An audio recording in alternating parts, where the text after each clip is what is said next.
College Success Arizona presents Student Stories.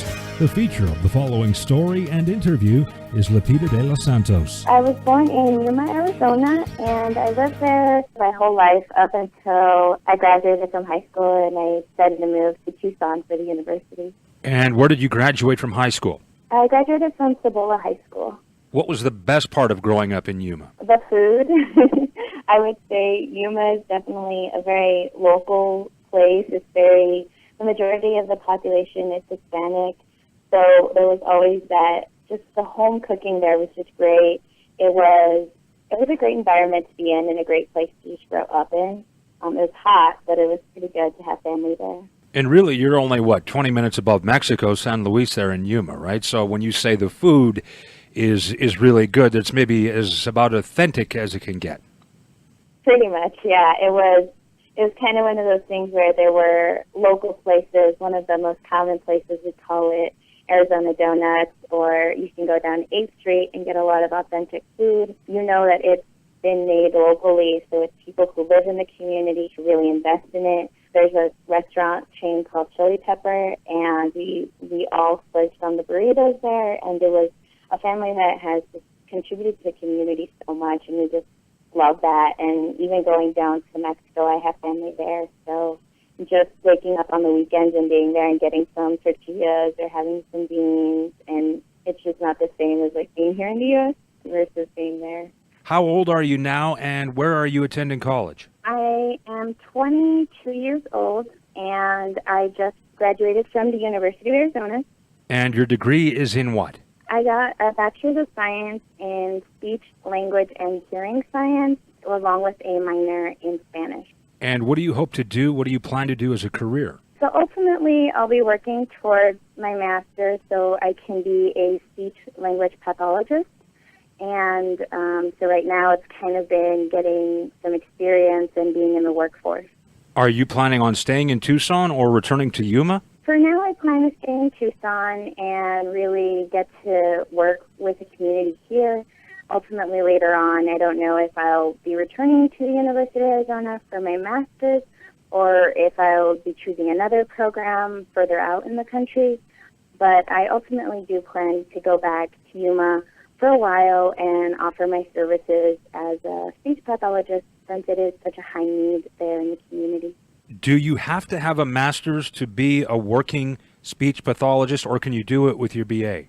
You do need a master's, and along with the master's, there is a state certification, and along with observed hours under a professional. So it's a whole other track to go on. And I've heard tell over the years that it's a very difficult course? It is definitely a difficult course. It's become it's become very competitive in the last couple years, and I think it's because the demand for it has grown so much, especially because it's a field that works with people's communication disorders, so it can range with the people you work with. You can work with someone who's on the autism spectrum, or you can work with someone who has maybe a language impairment, or if they've had a stroke, for instance, and they're trying to regain the ability to communicate with others. It's definitely it's a growing field at the moment. So in some respects, you act sort of as a teacher because you're teaching or helping these people learn to speak or communicate again, or maybe in some cases in a new way. Yeah, it definitely has a teaching aspect to it. It also seems more towards a facilitator, so you're facilitating that speech for someone who's lost the ability to speak orally, per se. It's definitely you're trying to give them ways to reactivate or learn a different way of communicating with others. And for children who, for instance, don't know the rules of a language, you're pretty much teaching them how to really acquire those skills. And why be a speech pathologist? What inspired you? What has inspired you to do that? I really think my own family has inspired me to do that. I have a younger cousin who has Cri-du-chat syndrome, which is called the cry of the cat syndrome.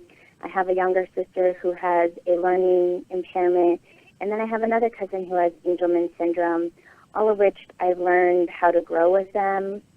And you kind of learn what their own method of communication is.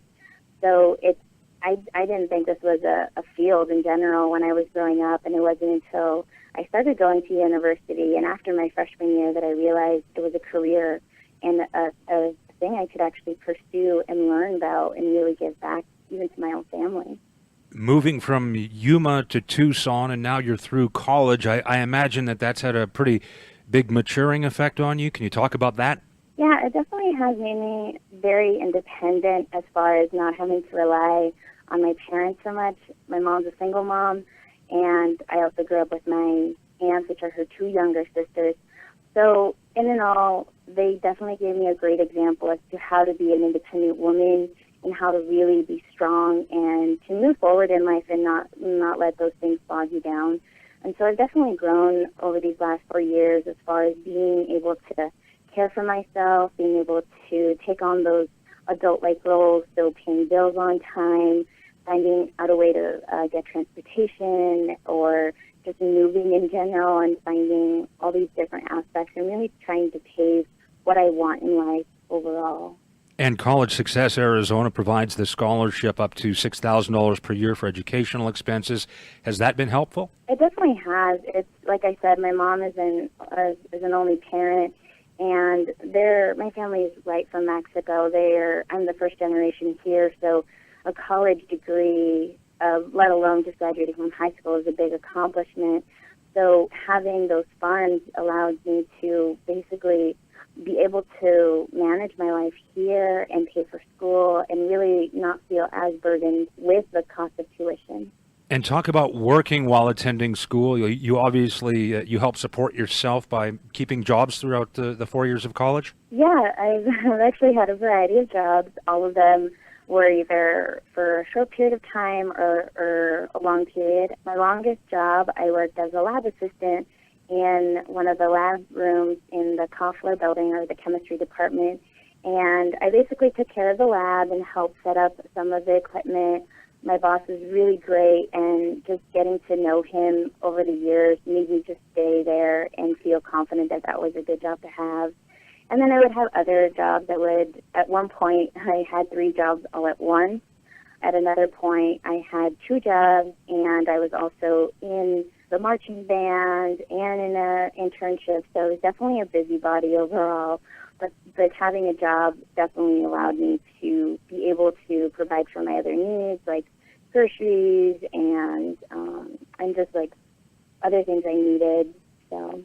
And for middle and high school students in Yuma and elsewhere, what do you say to them in terms of offering some advice? I would say to go for it. I'd say no matter what experience level you have, or even if there's nobody in your family who's gone to college, do it. It's possible. It's not a huge and outrageous dream. It's attainable, and to never feel deterred from that. Like, even if all your other friends are doing, I had so many friends who had the short term in mind. They just wanted to graduate high school and be done with school. I was definitely someone who I wanted something. I wanted a career, not just a job. I wanted something I could grow in. So I would tell them to pursue a higher education, to really pursue it, because in that time of being at a college, being at a university, you get to explore and discover yourself. You get to find out what are your priorities in life, what are your moral codes, what are all these things about you. So if you want that time to really grow as a person, I would say you pursue a secondary education and follow your dreams and passions. There's help out there if you need it too.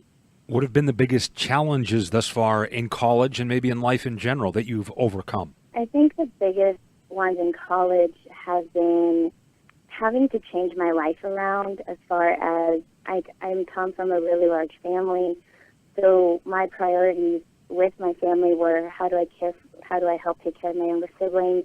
How do I help my mom so she's not as tired when she gets back from work? And so when I came to university, I had to shift my whole mindset. It was now like, how do I do well in my classes? How do I move along this track of becoming independent? How do I do these things and care about my own self? And it was kind of a different mindset to go from a collectivism to an individualism mindset. And I think the hardest things in life in general were overcoming those stereotypes that people had about me, as far as just not thinking that I could do so much. I knew there were people in my family who really supported me and really were encouraging me, but there were some people who just didn't overall think that I would be successful because of just previous things. Like, my mom was a single mom, so how can a single mom raise a girl who can be independent, get an education, and not be bogged down by everything else? And so it's been a challenge to break people's stereotypes and mindsets about me, and really just break out of that box and say, like, no, anything is possible. You can do it. So those have been the hardest overall. Do you have interests outside of school? Any sports, hobbies? Yeah, I do. For a while, I was in the marching band, and I played the saxophone. Now, being in Tucson, I love to hike, and I love just being able to explore overall. I'm definitely someone who likes to go to new places and explore and go hiking. I also have this love for cooking. Now that I've been away from home, I've been like, I can start to cook all these different cuisines and really get a feel for what kind of cooking style is my own. I also play a couple of sports with some other friends during the week. So that's how I keep myself busy. Thank you, Lupita, for the interview and for working so hard to make a difference in our community.